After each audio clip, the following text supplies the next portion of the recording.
કચ્છમાં cyber crime અને એલસીબીના સંયુક્ત પ્રયાસથી 46 જેટલા અરજદારોના ચોરી થયા કે ગુમ થયેલા મોબાઈલોને શોધી કાઢી પરત કરવામાં આવ્યા હતા। તેરા તુજકો અર્પણ યોજનાનું આખરે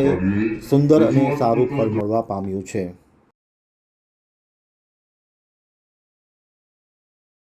તેરા તુજકો અર્પણ ઝુંબેશ અંતર્ગત 46 જેટલા અરજદારોના ગુમ થયેલા ચોરી થયેલા મોબાઈલ શોધી અરજદારોને પરત કરી તેરા તુજકો અર્પણ સૂત્રને સાર્થક સાયબર સેલ પશ્ચિમ કચ્છ દ્વારા કરવામાં આવ્યું છે। ખાસ કરીને પોલીસ વડા વિકાસ સુંડાના સીધા નેતૃત્વ હેઠળ અને એનસીબીના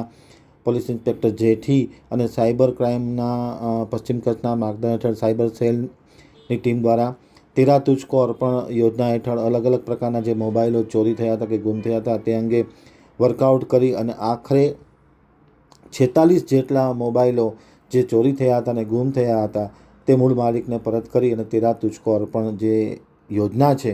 તેને પોલીસે સાર્થક કરી હતી।